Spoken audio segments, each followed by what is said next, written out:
Good morning. Good morning, everybody. Thank you so much for joining us. And I'm super, super excited for this morning's Reading as Resistance talk. We're with Tori Force. She's an art therapist, and we're going to be talking about art as activism. And our neighborhood's pretty arty and makery, and I think it's time to amp up our arty activism. One quick PSA about the shop. We have another Crowdcast event on Saturday, June 20th at noon. We're going to talk about wool, how it's harvested, and then we're also going to talk with a dyer, so a sheep shearer and a dyer. The book is Raw Material, and the yarn is from, Jen, where's the yarn from? Put it in the link. Anyway, that's the PSA for now. Oh, we also have an Earth, Wind, and Fire craft fair on June 27th. We're blocking off North Chicago. It will be Sincere Sheep is the yarn. We're blocking off North Chicago to North Kellogg for an outdoor craft fair. The crafts center around natural materials. So anything made with earth, wind, or fire. I'm going to turn it over to Sephora and stop talking. Hello. Thank you. Thank you. I actually just realized how perfect this is. I'm Zipporah from Reading as Resistance. Just going to say our little thing and then introduce Tori. I'm so excited to see her on screen. So Reading as Resistance, our mission is to create opportunities for parents and teachers to start or expand inclusive libraries and reading experiences for kids and youth. The whole point of that is to seed deeper conversations around action around racial equity. So that's the mission. And Tori is here to talk to us about art and activism. And I just realized that the bookstore, Two Rivers, it also has a yarn store, and how perfect you are as a person where these things converge, because you also make things with yarn and Yes. and also have the art and activism piece. So it's so perfect. Just super happy to have you here. Just as background, Tori and I met, I don't know how long ago, some Years ago, people at Marylhurst, and became friends, and like just kind of kept in touch throughout time. And I'm just so thrilled to see you here. Yes. So I don't know if you want to do your intro, but that's probably best. You should introduce yourself. Sure. So yeah, I'm Tori Force. And I'm an art therapist. I live up in Seattle and work in community mental health in sort of South Seattle, Auburn. And I work with kiddos. So I work with people from the age, my youngest was 4, and I've had 18-year-olds, and even some parenting stuff.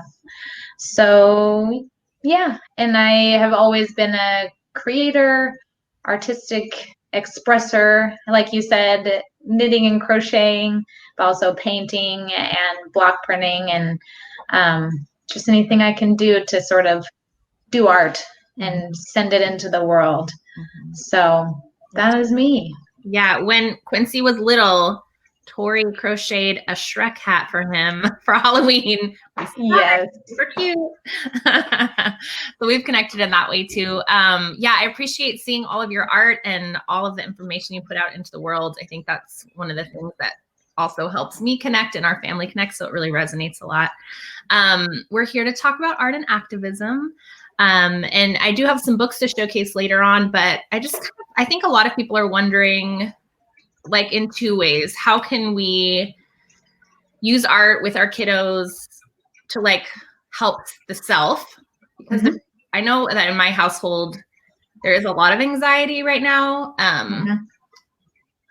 both because of COVID, also because of police violence against Black and brown bodies. It's scary. And we talk to our kids about it. Like, as social justice folks, we don't want to not talk to our kids. Our kids are 9 and 10.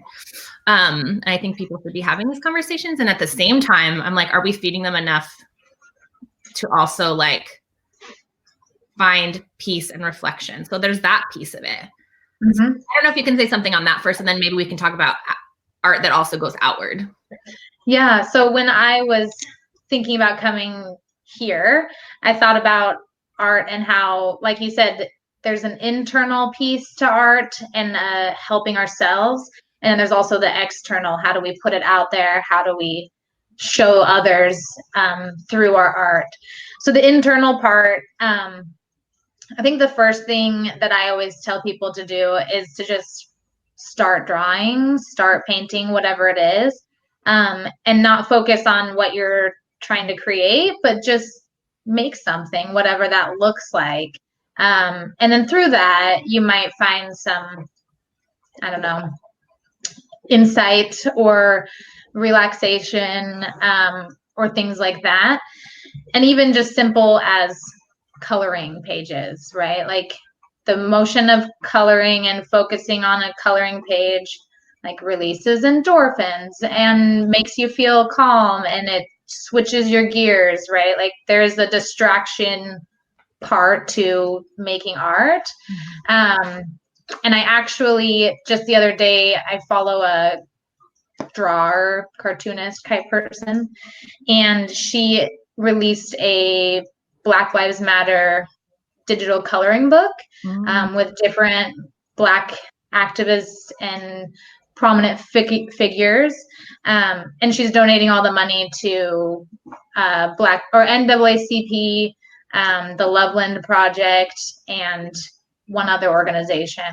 But stuff like that, right? Get a digital coloring book, sit down, color some pages, talk about the people that you're coloring, and you're both learning and growing, but also doing that relaxation of just coloring and being in the moment. So her name is Maddie B with 5 B's on Instagram. And her website is MaddieBB.com. So you guys can go try to find that. Okay. But yeah, I think just the art of stopping and doing is kind of where to start. And then whatever comes. And I think one of my favorite things about art is when a kid tells you, look, I drew an elephant, but you look at it and you're like, it's clearly a flower, but you never correct the kid. You're like, yeah, that's an elephant. And you just go with it. It's the one thing that's so pure and never questioned. What you drew is what you drew. And I think that can be sort of an empowerment tool as well. Yeah, for sure. I also like what you're saying about kind of aligning values, where like we have to counter, first of all, like thinking about art as not a product and thinking about a process for us is something that I think like dominant culture, it does not teach us that. So that's like an undoing of some of that culture in ourselves, which is really nice.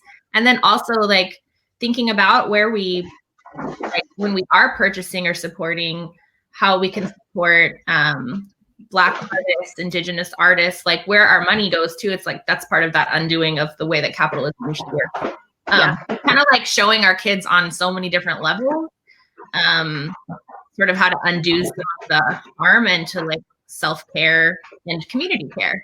Like that. Yeah. It's cool. Yeah. Yeah, my mom was an artist too. She always used to say, tell me about your drawing. Yeah.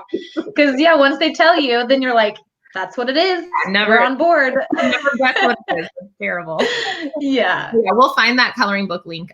That's a great, I'm definitely going to get that for our kids. That sounds awesome. Yeah. And she's a white artist, but this is her way of saying like, I can use my platform and I can do something other than, just posting, this is terrible, but like, this is the step further. I can use my art and I can donate the money.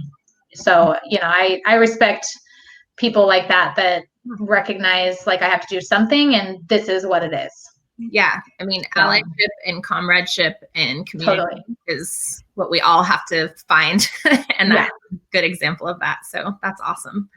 I have a question too about like the outward facing art. So again, like our family is an art family, and we do connect through visual art and music in a lot of ways with other people. And we also our impulse is to like join in protests whenever it's happening, but our concerns around health and also our kids' level of anxiety is not allowing us to do that. Yeah. That's one of the reasons we're kind of leaning on art even more, like as a way to emote out, but not have to be like physically present. But also in protest situations, like we drove around Portland, and I'm sure this is the same where you live, but there's like amazing art happening everywhere. And I don't know if you can say something about like that making process or why that kind of art is important. And like why making it is important, like to contribute to it. Yeah. So the first thing that came to my mind when you messaged me was a thing that I love to do is when I'm out on a walk, I pick up some rocks and then I take them back to my home and I paint something on them. And then when I go on a walk again, I redistribute them for someone else to find. And I think of course, it's the act of painting rocks and figuring out what to put on there, little like helpful messages or whatever. But it's also the act of never knowing where that rock ends up. And I think sometimes that unknowing in activism, right? You're fighting for your loved ones that you might know, but you're also fighting for a bunch of people you don't know. And you're fighting for the greater good without possibly ever seeing the greater good be benefited from all of it. And so I love just leaving these rocks. You never know who's going to pick them up. You never know who needed it that day. And it's just a really easy way to feel like you're putting it out there. And then of course, also exercise, going on a walk, right? So that's, I think one of the like quickest and most fulfilling maybe activities. I did bring some rocks that I have painted. I have this little landscape and I made a Black Lives Matter one. I'll leave that somewhere. And then you are important. It's backwards maybe. And just a smiley face. Simple stuff. And thinking about what to write on them can be this sort of family event and seeing each other's rocks. Oh, I like that you put a star on that one. I like a heart on that one, and just sort of that collective thing. And some people put hashtags on them and stuff to try to get people to like post when they find them and spread the joy and stuff. And that's another step if you wanted to take it. But I think that intention of what to put on the rocks and then leaving them out and knowing that you may never know where they end up sort of lets you sit in that unknowingness but still feeling like you're doing something. And then of course just like posters and windows and like maybe you can't go out and do a march, but you could still make a poster and you could still put it in your window. And now everyone knows that house feels that way. Right. And I can say as a person of color, as a Black woman, when I drive past houses with Black Lives Matter signs in the window, like it's just this fulfillment and solidarity. I don't know that person. I'll never know that person. But just seeing that sign shows that, okay, I'm not alone and that person's with me and that person's with me, and it makes a big difference. And the same with the murals, people drive around and art is meant to make you think and feel. And, so experiencing that, especially together, is really important. So yeah, we drove around in the car because the kids felt like not anxious in the car. So we drove around Portland to see everything. And we saw people painting. We saw people taking photographs of stuff and all sorts of messages. And it felt really good. Our neighbors across the street also put up a Black Lives Matter sign in their window. And we immediately all noticed it. And we're like, they just moved in. So we're like, it was just like it felt like soothing. It felt comforting and like, we don't know them yet, but now we want to. And that like step of knowing that most likely you're safe with that neighbor. And instead of the moments of like at the beginning when you're trying to figure it out. Yeah, it's really nice. And I think it makes the the kids feel neighborhood. Like we saw more signs out when we went on our walk this week. And it felt good. It felt like people are really like, even though it's a small thing, one of my favorite authors is Adrienne Marie Brown, and her emergent strategy book is like, I read it all the time and I love her so much. And she has this quote about the small things are the big things. And I really believe that, especially when parenting, when like I kind of want to like tear everything down, and but I'm also like nurturing these small people who have these thoughts that need to be like, you know, anxiety is real. I have it too. And we have to tend to our mental health, our like relationship and community, all those things. So those small things are the big things. That's like the change in action. So I love, and I love the rock thing. I actually had to put one time little that said like, take me. Cause sometimes people don't know what to do. Like, so I like that idea of just leaving little signs, around. It's great. Yeah. I wonder if anyone who's in the audience has, done any acts of artist activism. I know I've seen some of you out protesting with some awesome signs. We actually have a friend, I'm going to leave this as another example of like a way to nurture community, and include everyone, was that she said that she would take our signs to a rally for our kids. She takes them with her when she goes, and then it takes a picture of them being there. And I just like, that was such a beautiful, like maybe we can't be there physically right now because of some obstacles, but being there in spirit and just like, just being so thoughtful to say like, we're going to expand what we think of as being there together. Yeah. I've had a friend just, if you can't make it to a women's march, she'll write your name on her sign so that you're there. Right. And then she takes a picture and shows like all these women were here with me. And that it's a similar solidarity, right? I'll stand with you and march with you, but I'll also march for you when you can. I think that's very important. I love that. I needed that. That's so beautiful. I don't know. Books that like artists, do you look at other people's art to get inspired? We definitely have some books I wanted to share out with people. And I know that like as art people, we're drawn to other people's art and like use it to inspire us. One of the books that I really love is this book called Magic Trash, because it's about an artist who like transformed a neighborhood with things that were just found. And anyone can, again, it's kind of like the rocks, like you can make anything that you have into art. So I highly recommend a book like this, especially like this summer, we're all going to be probably not in a lot of camps, and you know, learning how to make things with what we have and where we are and sharing them out, I think is really important. And I don't know if you've seen this book, but this Watson is so beautiful, and the main character in here is a collage artist and uses collage as a way of like working through identity and other things in her life. And I recommend this to everyone. This is like a beautiful book. We have a list on the website of different books that might be inspiring in that way.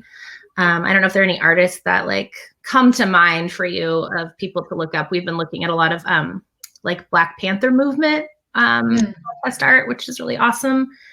And then just local people. And then I know that there is, I'm trying to remember, I mean, there's so much art happening right now. It's just like, it is overwhelming, but in a very good way. It's pretty magnificent. I just kind of, I don't know, see art everywhere, inspired by everything. But there's one Instagram artist, I don't know how to actually pronounce their Instagram handle because it's French, but Sacree Frangine, that's my try.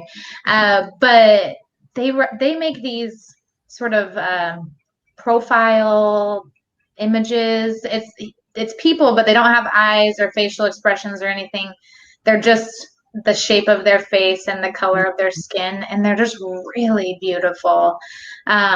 So I've liked a lot of her stuff, and it's been sort of passed through. I've seen them at marches and stuff like that. It's sort of blowing up with Black Lives because she paints a lot more Black people, darker skin tones and things like that than other artists.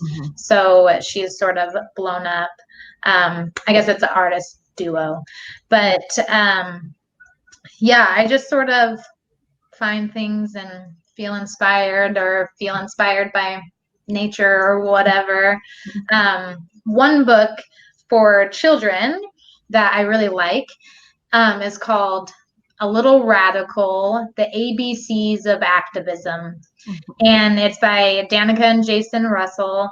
And each letter is a thing. A is, action, and B is boycott. And it's just a great book to just, choose a letter. You could do a letter a day and you could talk about them with your kids or whatever. And it's all rhymey. It's like a Dr. Seuss book, kind of. It's just one of my favorites for sure. And I actually took a picture of the C, because C is for create. So I will read that one real quick here. C is for create, all that's yet to be. Make something new, set your dreams free. Music and dance, film and design can make us feel feelings and change many minds. When you're inspired, make something great. We color the world every time we create. So each letter is like that. And it's just really cool to see that activism isn't one thing, right? It's all these different areas, and some people are marching, and some people are making art, and some people are donating money or time or energy. So it's just, how everyone has a spot they can fit in. And like you said, like the small is the big. And even if you're just doing one letter, you're still doing that letter. So, yeah. Perfect. Thank you. I think that's a great way to wrap it up. I'm so happy to have you here. I see Christine back with us. Yeah, I was going to say two things. This sort of spurred in me. I'm a constant idea person, but I thought we could maybe do a community project where the kids color or draw an African-American person, an author, an artist, a politician, and we just distribute them across the business district, Yeah. Like in my mind, I see this like accordion style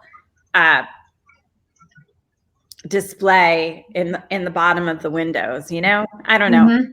Yeah. But that's why I popped on. I was like, I have an idea. No, I love it. And I've discovered that you can often just Google a person's name, coloring page, and you'll most likely find one. It's pretty amazing. That's probably true. Yeah. And then that, coloring page has a few African-American people. And the only one I know for sure that's in there is the Obamas. There's a coloring page of the Obamas that she drew. So, and I suggested to her to try to get a variety of Black people, like artists and authors and political figures and, kind of the whole gamut, because you can get kind of stuck with, when you think about prominent Black people, you're like MLK and Rosa Parks, and those are great, but then, widening it to like, there's Black authors and artists and musicians and, more than Beyonce. We love Beyonce, but there's more than Beyonce, and just sort of remembering that like Black people are everywhere. Like we're all doing all the things. It would be great to do like, the Black Panther movement was so strong when it was happening. And I feel like it's evaporated out of our historical knowledge. Oh, yeah. It would be really good to maybe pick some of those prominent members, and when I worked at the University of California Press, we did a book called Black Against the Empire. I think that was the title. I forgot about that piece of history until we worked on that book. And I was like, why don't we talk about that part of history? Because, they were really fighting for what we're fighting for now. Yeah. And did some like amazing communal schooling and all sorts of things. Like, I love that is also something I'm seeing a lot, like communal gardening. We have a lot of that in our neighborhood too, but groups are really coming together to, when you were talking, Tori, it just reminded me also that like protest and activism is not just about like our expressing our discontent and our anger and our fear, but also our joy and beauty. And I think that's one of the lovely things that art can capture is like the power of that, and to celebrate that in our community is a really big deal. So yeah, I'm glad to see more of that happening.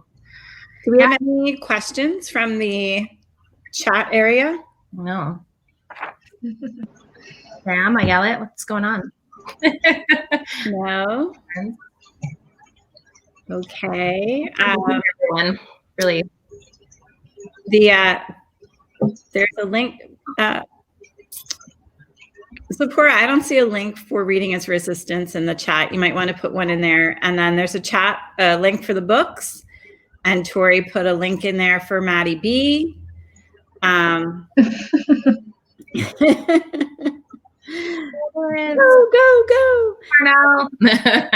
Yeah, thank you so much for being here, Tori. I'm just glad to see your face in action and know you're out doing such great things in the world and reminding us of some of the stuff that we can all do together. So thanks, and thanks for having us. Thanks for having me. It was awesome to be here, and I'm looking forward to all the future resistance and rising up. And I will say this painting I have here behind me, did it a couple weeks ago. It's sort of my way of feeling the feelings that are happening right now. But I am going to make it into stickers because I feel like it should be plastered everywhere. So when those stickers are available, I'll send that to you. Or window clings. Yes. Yeah.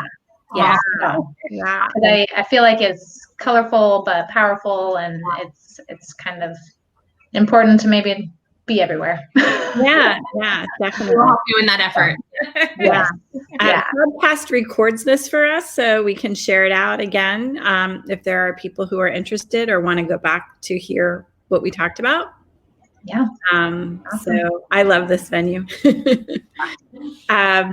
Okay, well, thanks so much, everybody. And I will see you next Thursday. Okay. Thanks. Awesome. Thanks, guys. Bye. Bye.